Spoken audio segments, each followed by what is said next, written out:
Welcome back to the TheRS Weekly Podcast with myself, Sam. And me, Reese. Yeah, this video is sponsored by Six Media. I'll leave a link down in the description below. Go check it out, guys. It means a lot to him and it means a lot to us as well. He's a sponsor of our videos now. So yeah, and a good friend of ours. Yeah. So go over there and go head check it out. I'll leave a link in the description below. Let's get on with the midweek predictions then, mate, for the Premier League. We're going to do predictions for Wednesday the 24th and Thursday the 25th of June. And Tuesday as well, which was two games in the... Yeah, there was. games. Yeah, we're also going to cover the two games. Tuesday, what we'd predicted. Didn't do so well, but we're also going to cover them as well. No, let's start off with it then, mate. Yeah, we'll start off with the first game last night, Leicester City versus Brighton Hove Albion. Not a good game, this. No, not great. Lack of quality again from Leicester. Yeah. They don't look like the team there was at the start of the season. No, I think they've dackered off a bit. I still think they'll pick up a couple of wins, 2 or 3 wins before the end of the season, to clinch the Champions League place.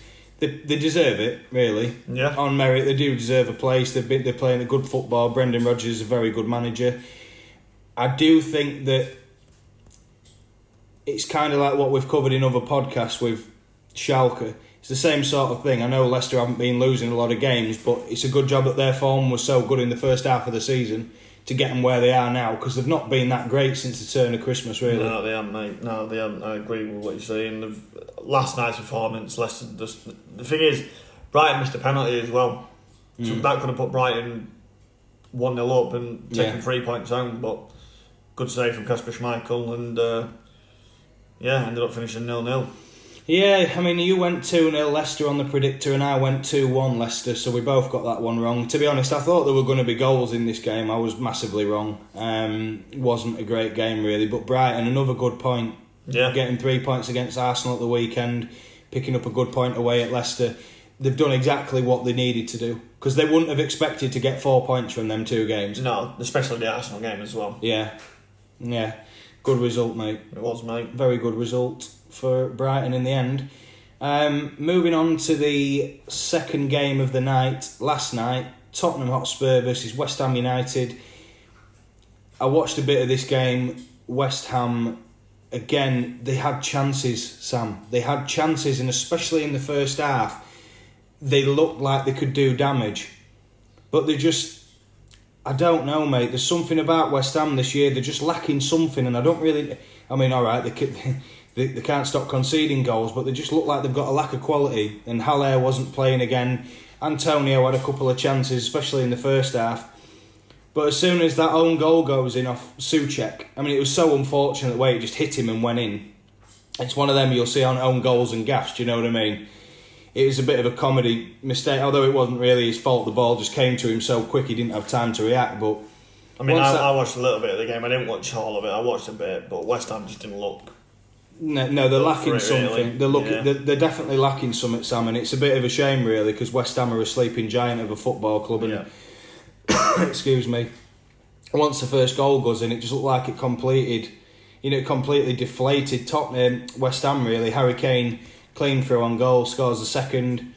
That's his, I believe. I'm just going to double check his tally for the season. I think it's his 15th, I believe. Because he was out injured for quite a while, wasn't he? I think it is 15th. I know Jamie Vardy's leading top goal scorer. Yeah, Jamie Vardy's leading on 19. Harry Kane's got 12 league goals this season and 2 assists. But to be fair, he was injured. Yeah, true, yeah. But, unfortunately, West Ham just couldn't get the result they wanted. The problem is now that you look at the remaining fixtures they've got and where they're going to pick points up from. Exactly. It's a great escape, mate. They're going to need a great escape moment. I think it's going to be, I reckon honestly, it's going to be a last day of the season job. I really do. I honestly believe that West Ham are going downhill very, very quickly. Yeah. And to be honest with you, I'm not quite sure how they're going to arrest that. I'm not sure how they're going to stop the slide. Aye. Because otherwise they're heading for the Championship at the moment. It will be, mate. Let's go on to Wednesday night's games.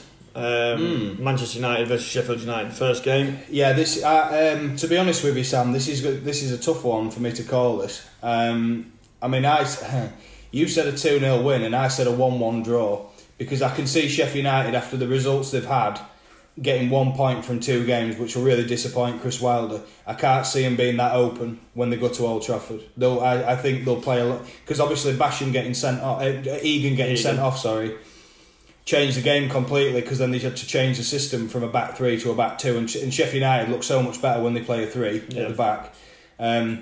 United, they've got potential to go on and score 2 and 3 goals, but it depends how Sheffield United come and set up, really, because Chris Wilder could easily just think, right, sit behind the ball for 70 minutes, hit them on the counter-attack and we'll score, and then just sit behind the ball again. I mean, that's not really the way that Sheffield play, but he could do that. You know, they're a solid enough team. They're up there with the best defensive record in the league, which speaks volumes. United have quality in the squad, it's just whether they can put it together. Assuming that Paul Pogba and Bruno's going to play together tonight, I think they've got to, really, because we need a win. I can see why he went 2-0, but honestly I can see a draw this game. Yeah, to be honest, I probably could agree with you, but I still think Man United is strong at home, and I think United will take all 3 points in this game. Yeah, potentially. Well, I hope so, because we need it. We need to get 4th. At bare minimum, we need 4th place. We don't want to be spending another year in the Europa League. Although it depends, because when the Europa League starts, it's obviously going to depend on what we do in that. Because if we win it, we'll be in the Champions League anyway, because we've done it before. So it all does just depend on what United turn up, really. Sorry about that, guys. Wind took my phone away and took the pad with me as well. Let's move on to the next game then, which is my boys against Villa. Yep, the Toon Army against Aston Villa. Yeah. Discuss. I've gone 2-0, and I think we will beat them at home. I think after that result on Sunday, I think the boys are going to be up for it, especially against a Villa side that, well, are looking like they're going down. There's still plenty of football left to play, but I do think that Newcastle they're obviously the team in better form going into the game.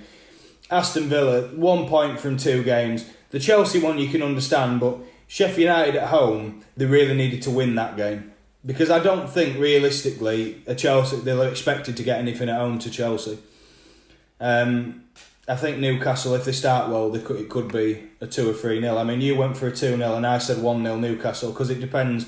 If Villa try to tighten up a bit defensively, I still think Newcastle have got enough to score, but I'm not quite sure it's going to be a real open game of football. It also depends on what Newcastle turn up as well. It depends on what team turns up. It does in this game. That's why I've gone with a 2-0 prediction on this one, mate. Shall we move on to the next one? Yeah. Yeah, Norwich City against Everton. Don't really know what else to say on this fixture, apart from if Everton don't win, I'll be surprised. Yeah. Norwich they just look like a poor team that need to win. Yeah, well, they need to win, but I think the best thing they'll do now is go down and come back up again. Because see, I don't think they will come back up. Well, no, I mean, we've mentioned it on previous pods about the potential of Norwich if Cantwell etc. do go, but I can't really see what else will benefit them apart from going down, because they're not going to stay in the league, mate. They're not good enough at this moment in time to even get a result. I mean, to lose at home to Southampton is one thing, but to lose 3-0 and play like that, that's worrying. Yeah. You can understand the 1-0 win if they sneak it in the last minute and you've battered them all game. You go, right, yeah, we lost the game, but we played well. We did play well, but they didn't play well. They got battered. So I can't see anything but an Everton win. You went for a 2-0 Everton win, and I said a 1-0 Everton win on this one. I think Everton are going to be favourites to win this on the bookies as well. Probably. Norwich are just... I don't think you'll get good odds on Everton, to be honest. But yeah, I went 2-0, mate, and you went 1-0. Yeah, just kind of what I thought as a fair prediction, really, to be honest. Couldn't really see any other sort of scoreline, to tell you the truth, apart from 1-0. Yeah. I think Everton, they don't score a great deal, that's the problem. I think they've still got a lot of strengthening to do in attacking areas. They need a proper centre forward, because I like Calvert-Lewin, but I don't think he's going to be the answer long term. No, definitely not. Definitely not. And Moise Keane, he's a good player, but he still needs time. He's still very raw, do you know what I mean? And whether he's going to do that with Everton, I don't know, because I don't think he looks particularly happy there. No, I don't really think he's fitted in that well. But you never know, do you? Ancelotti, with him being Italian, and obviously with the Ancelotti connection, you never know. With him being Italian, he might put his arm around him and say, "Look, just bide your time. You're a very capable young footballer. Just bide your time," sort of thing. But it depends what he wants, doesn't it? Yeah. If he thinks he deserves to be playing first team football, then he'll go elsewhere. So I went for an Everton win, and so did you on this one. Yeah. Norwich gone, do you think? Yeah, definitely. 100%, mate. I think they were gone before this lockdown happened, if I'm honest. They've not looked the part this season, I don't think. No, it's a shame, but one team does it every year, don't they? Yeah. One team always stands out for being worse than the rest, and unfortunately that's been Norwich this year. Moving on to the next game, Wolverhampton Wanderers versus Bournemouth. Now, this one, you said a 3-0 Wolves win. I can see why. I said a 2-1 Wolves win. I fancy Bournemouth to score. They've got to put up a better fight than they did against Crystal Palace. They've got to play better. They can't play that bad again, surely. No, they were horrendous against Palace. They just didn't look interested at all. They didn't. They just looked like a fish out of water. Yeah, they didn't look great. I mean, I watched the game with my granddad, and I said to him at parts, as good as Palace are, Bournemouth are just as bad. Like, I can't... they're going to find it incredibly difficult to get out of trouble, I think, Sam. Yeah. And that's sad, really, because I like Bournemouth. I said to you earlier, didn't I? I said I'll be very surprised if Bournemouth don't go down this season. I will. I'll be very, very surprised if they don't go down. I can see why you'd say that, but I think it's the same thing again, Sam. You know, there's plenty of football left to play. And I think that with that much to play for, Bournemouth, they can't play as bad as they did against Palace because they was terrible. Yeah, it was. But they're playing away at a Wolves side that are flying. So, with Wolves getting a really good win at West Ham at the weekend, you'd fancy Wolves to do them at home, really. Because if Wolves play their football, they're in for a tough night, Bournemouth, I think. Definitely, mate. Moving on to Liverpool versus Crystal Palace. Now, this is the last of the games tonight, 8:15 kickoff. I can't see anything else but a Liverpool win. The Palace were good at Bournemouth, but Liverpool are at home and they'll play Salah, no doubt. He'll be back in the team. I'm not quite sure with Robertson. I think Robertson's due back as well. But I can see him being too strong for Palace.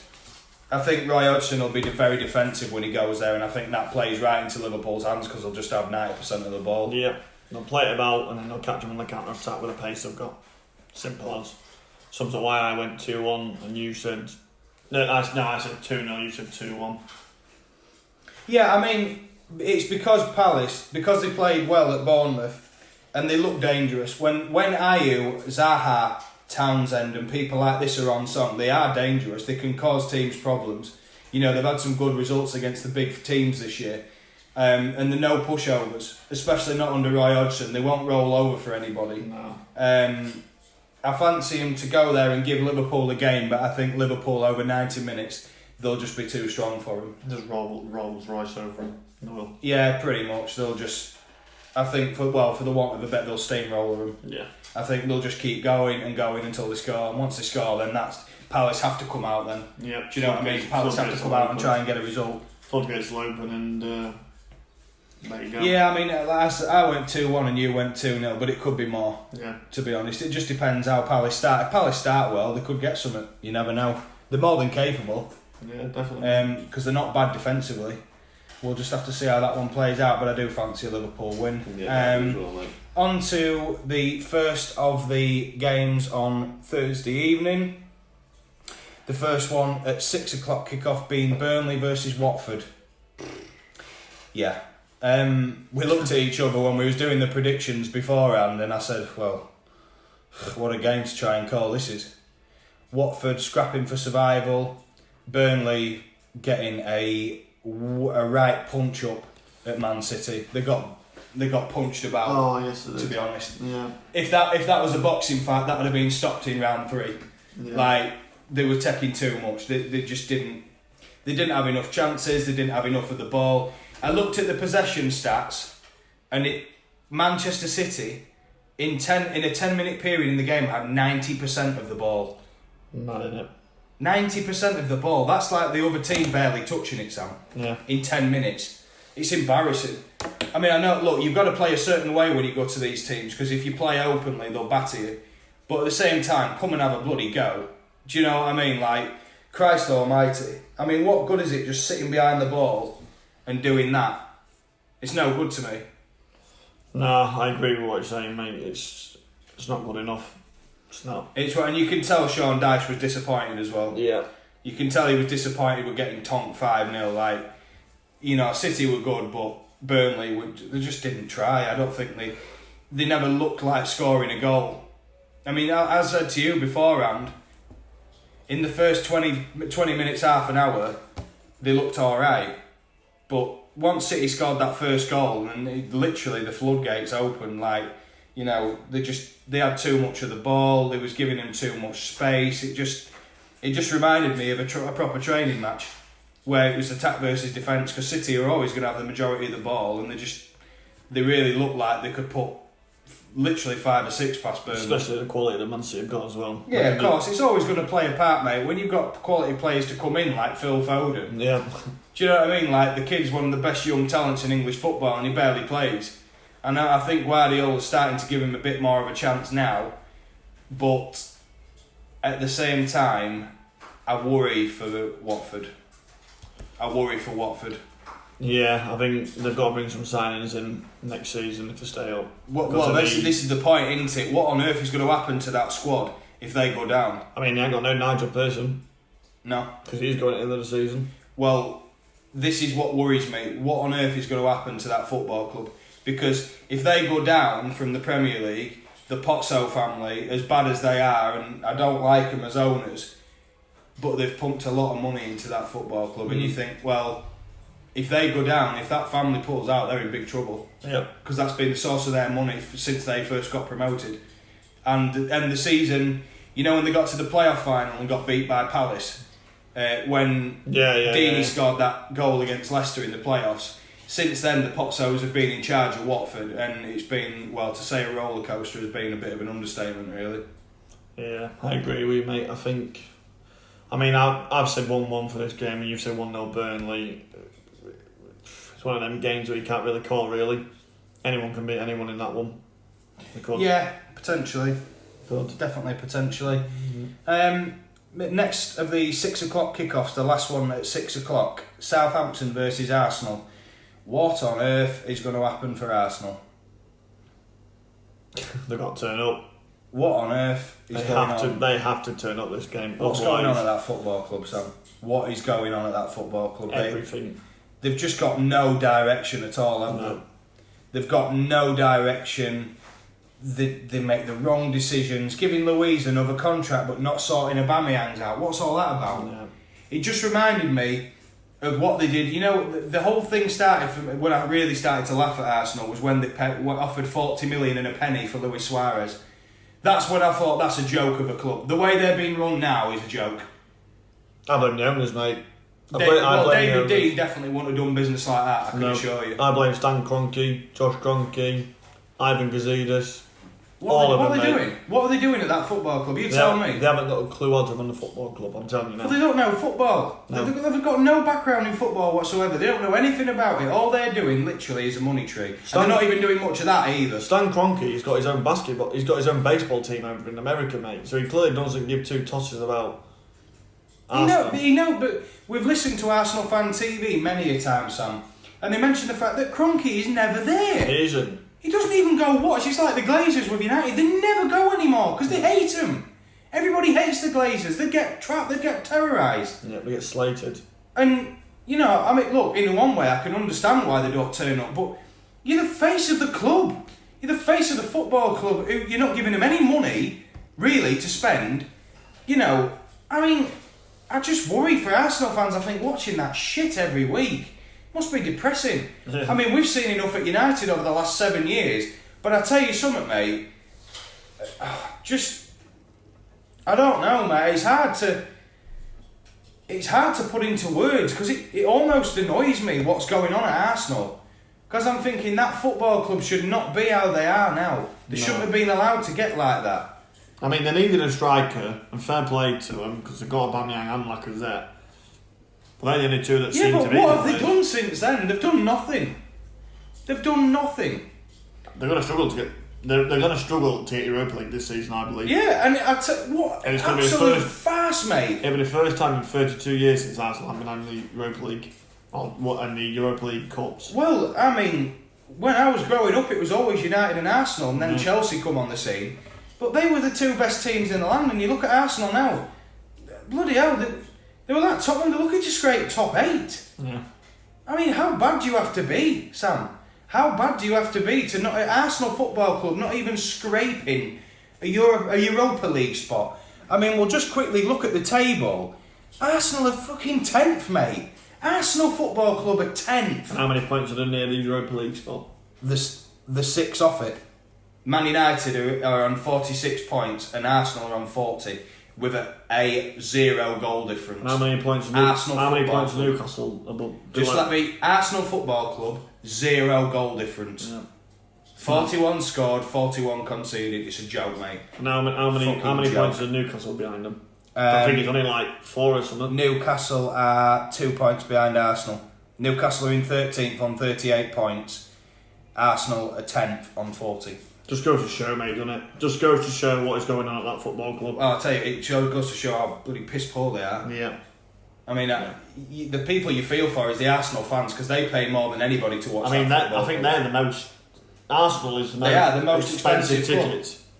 In parts, you're looking at £200 for tickets that should never ever be paid in a football stadium. I don't care what football club you are, you should not be charging people that amount of money. Well, if you are, you want to wear fucking masks and striped jumpers because it's daylight robbery. And you want a golden seat. Yeah. Because that is ridiculous. A gold-plated fucking seat, 24-carat pissing gold, mate, is what you want for that money. It's an absolute farce. It's a joke. Well, let's get off Arsenal. Let's go on to the predictions, mate. I went with 2-1 Southampton this game. I believe it or not. I say all that. I went 2-1 Arsenal. Yeah, I really do believe Southampton will beat Arsenal tomorrow night. I really do. I hope they do. Yeah.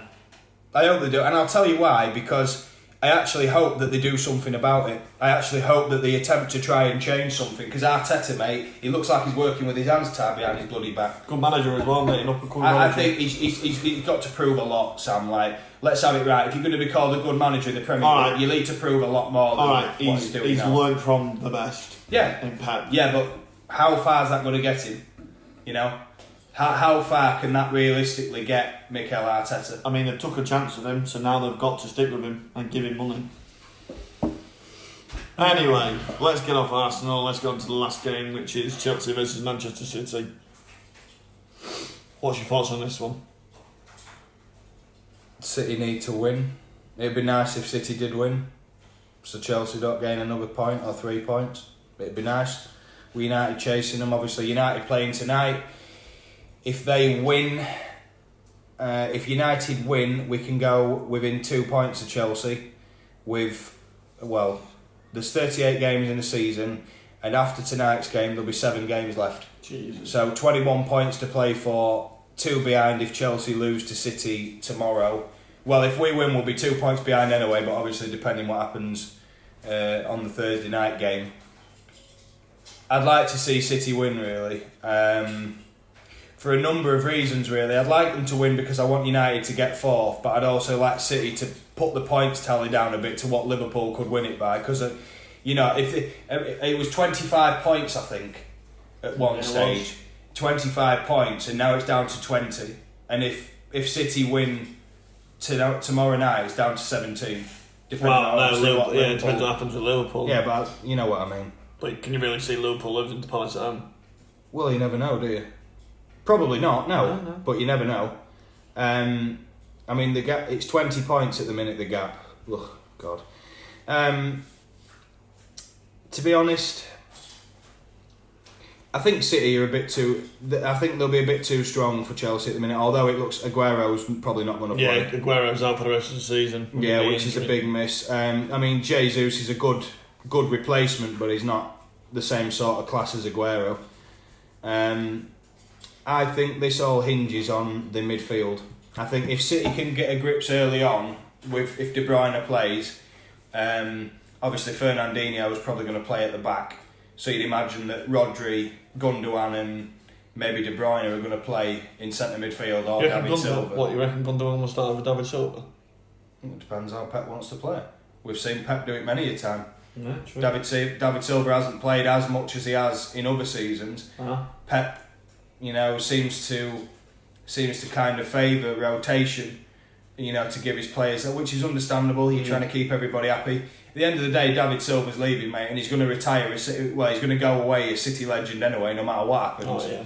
So, obviously he'd like to play, but at the same time, Pep's also got to look and think, right, well, he's not going to be here next season. As good as it is to have him now, we need to start looking at people like your Phil Foden and people like this, because they're the future of the football club, because David Silva isn't going to be there. So Carver as well, mate. Potentially, that's looking more like Chelsea. Yeah. But, I think if City get the midfield right in the first 10-15 minutes, I think they'll win the game, because I don't think Chelsea could live with them. Yeah, well, let's get into it then. Last one. I said 1-0 Man City and you said 2-1 Man City, mate. Yeah, I said 2-1. Really. Yeah, I can see both. I mean, you've gone for a low scoring affair. I've gone kind of in the middle, really. 2-1 win for City. I could see both, though. I'll be interested to see how... I'll be watching that game, and I'll be interested to see how it pans out, to be quite honest with you. Because Chelsea also need to win, but City could do with a win as well, really. Yeah, they could, mate. They could. So, yeah. Any other thoughts? No, that's it, mate. Any thoughts to add? No, it wasn't going to be a very long podcast. It's only the score predictions for this one, unfortunately. So yeah, I think that's it for that. Yeah. We'll wait until the next... Well, it'll be at the weekend, won't it? It will be, mate. We'll try and get it out next week. Yeah, it'll be the start of next week, guys, when we do get the podcast out, because Sam's got a few work commitments and other things going on. Yeah. And I've also got a few things that I need to take care of as well. So, if that's the last of that, mate, then we can say our goodbyes, can't we? Once again, guys, make sure you go over to the Six Media. Yeah, we're going to leave a link in the description box. Our sponsor, sixmedia.co.uk, run by a good friend of ours, Gareth Morgan. If you do want any banners, logos, redesigning or general marketing for your business, Six Media is the one for you. Yeah, sure is. I think that's it, isn't it, mate? For today. Pretty much. Yeah, so thank you very much everyone that's listened. Yeah, cheers, make sure you leave a like, subscribe if you're new. Turn on the notification bell. Yeah, and put your predictions in the comment section down below. Yeah. So, from me and Reece. Yes, au revoir. Thank you very much. See you later.